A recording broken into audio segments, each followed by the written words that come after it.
Our final speaker for tonight is Dr. Mehreen Faruqi.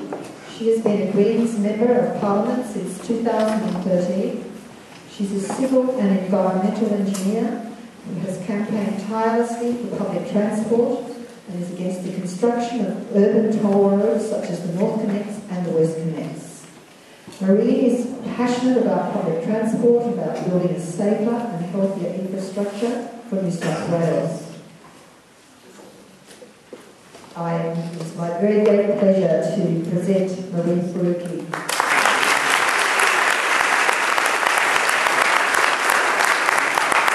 Good evening, everyone. I'll start by acknowledging the traditional owners of the land we're meeting on and pay my respects to their elders past and present. This land always has been and always will be Aboriginal land.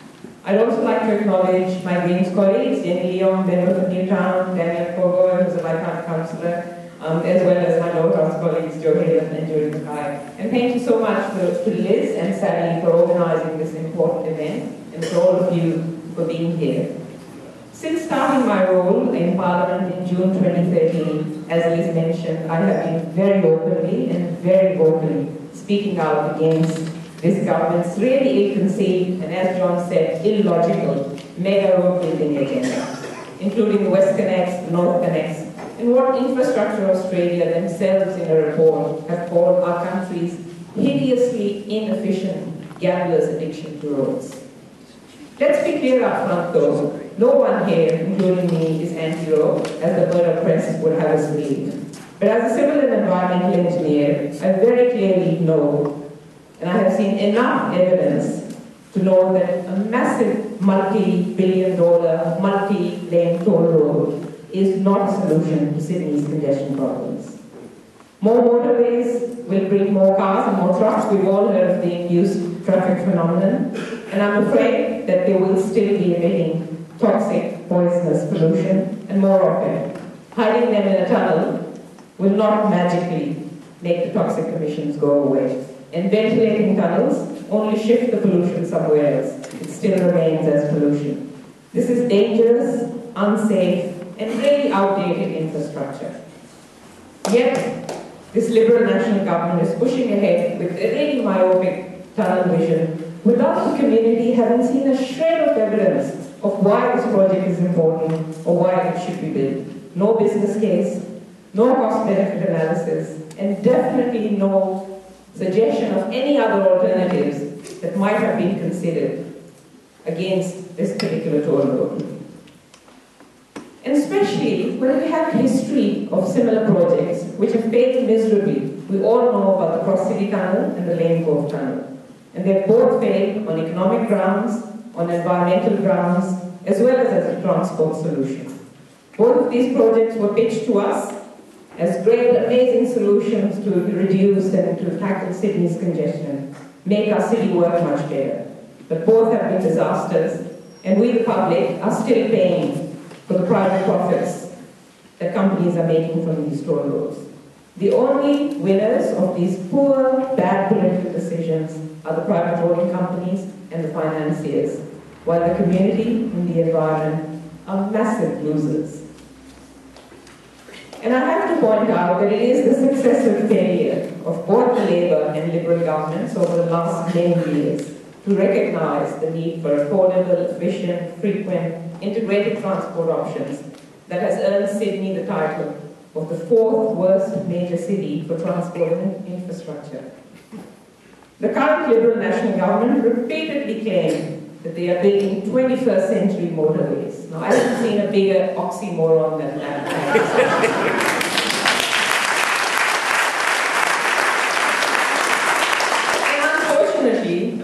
Labour keeps insisting on supporting the WestCONnex, albeit in principle, without having seen any evidence to support that. While on the other hand, there is much evidence and much concern from the community about the health impacts and the pollution that these roads will cause. Just last week, Labour MP Chris Minns came out in the Murdoch press to attack me and the Greens for actually having a coherent, integrated public transport plan.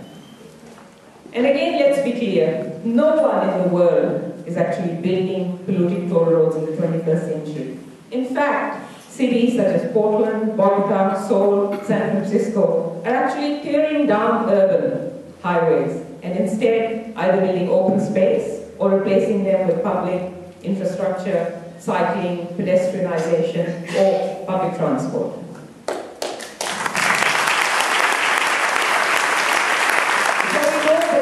The world has discovered the failures of motorways and are moving towards building safer, more sustainable transport infrastructure, including public transport, cycling, walking. And we also know, there's a lot of research done on this, we also know that these options result in improved community health, well-being, social cohesion, and equity. They actually connect people, increase productivity, reduce congestion and air pollution, and also reduce greenhouse gas emissions.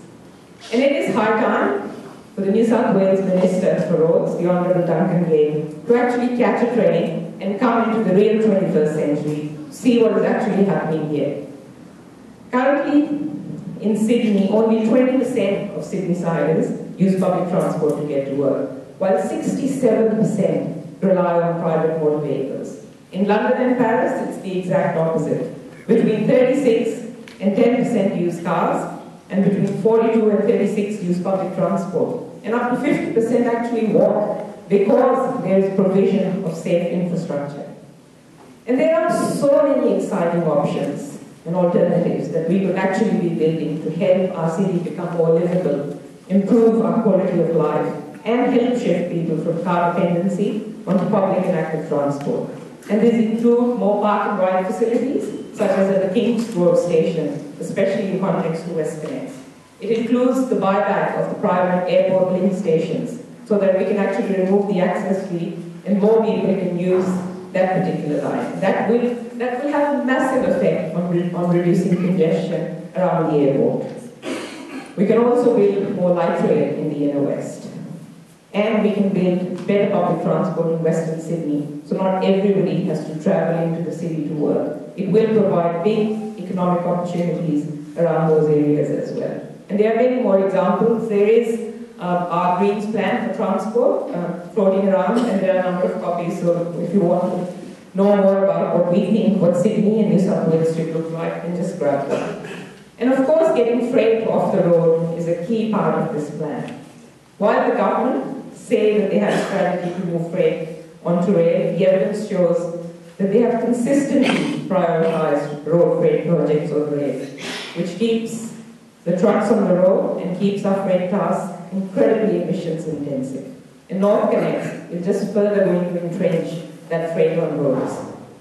The billions of dollars of public money that is going into these toll roads, WestCONnex and WestCONnex, really should be used to build world-class and safe transport infrastructure across New South Wales.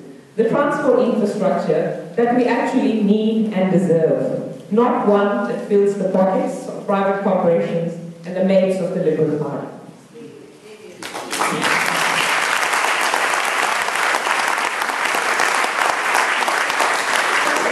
There is a deeper question to ask: why is this happening, and who will actually deliver this world-class public transport infrastructure for us?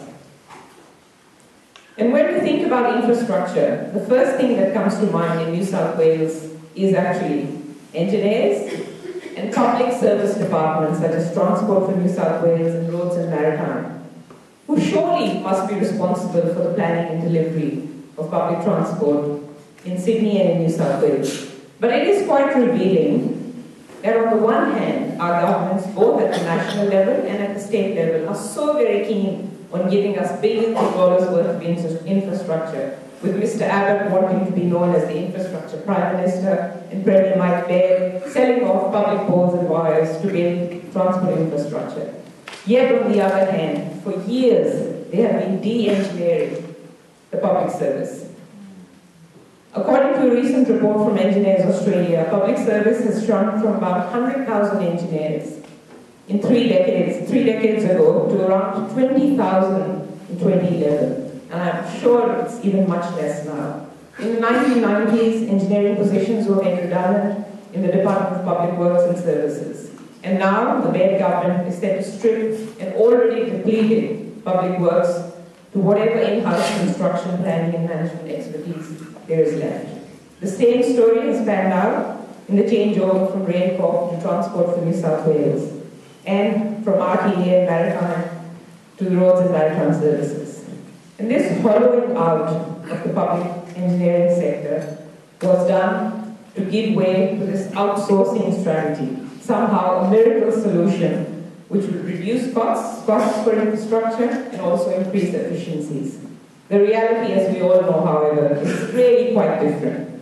While by getting rid of engineers and technologists, the staff numbers within public departments were reduced, and they did lead to reduced budgets and costs on paper, the real costs of outsourcing are massive and quite hidden. And I'll give you some points about why this is the case. As more and more work is outsourced, consultants are hired to design and to oversee infrastructure projects. Of course, the overall costs are going to increase because there is another added layer of work in administration. Engineers across Australia are telling us that de-engineering has really diminished the informed client capability of government. And without this in-house technical skill in public service, there is absolutely no or very little scrutiny on costs, on design, on procurement, on delivery from consultants and private contractors. And scope creep is a massive issue because as procurement is done without the knowledge of what is required or even wanted, it leads to variations and huge variations later on. Separate project management offices are being set up for each project: the WestCONnex Development Authority, the Northwest Rail Project Office, separate project office for the light rail, and consultants hired to run these offices on a project-by-project basis. This not only adds another layer of costs, but by not actually building internal technical skills, there is also a gradual loss of core knowledge. If we had a pure free market scenario with enough competition between the private sector, there may have been a slight possibility that we might be achieving efficiencies, but we don't. And the same company and its subsidiaries end up being shortlisted for the same project, and it actually creates a lot less competition rather than more. And because of these issues, the cost of transport projects is outrageous in New South Wales and consistently blows up. We just recently saw massive $500,000 blowout in the cost of the light rail. Was about a 30% increase in the project cost. We also recently saw the government give a $50 million variation to just one part of the Northwest Railway. That's a 15% variation in the cost of the project. And there's many, many more examples. And with the $15 billion WestCONnex, we can only imagine what will happen. But this issue, the issue at the heart of what's happening in transport planning in New South Wales is actually part of losing this skill. Year after year, government after government, we've seen a piecemeal approach of projects thrown in here, one there, but really no coherent plan for what Sydney and New South Wales should look like in the future. There is no notion of integrated transport planning, where different modes of transport complement each other and make travel easier, where there is a simultaneous consideration of land use and transport planning to reduce demand for travel and to promote public transport, and where walking and cycling are crucial and integral parts of this transport plan. There was a time when transport infrastructure specialists within the public service planned for transport in our cities.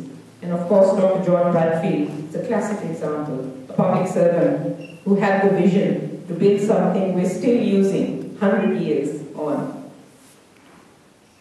But I think over the years, with the politicization of bureaucracies and the deliberate removal of core engineering expertise, it's not a surprise we have ended up with a unimodal roads obsession pushed by pure political ideologies, leaving us to pay a very high price for infrastructure that we don't need and we don't want. So what should we do? We must expose this myth and fallacy of private sector efficiency. We must expose these hidden costs, and we must keep fighting for transparency, accountability, and public engagement in government decision-making. And most of all, we must and we have to end the dominance of 1950s style motorway planning. And we must stop the WestCONnex.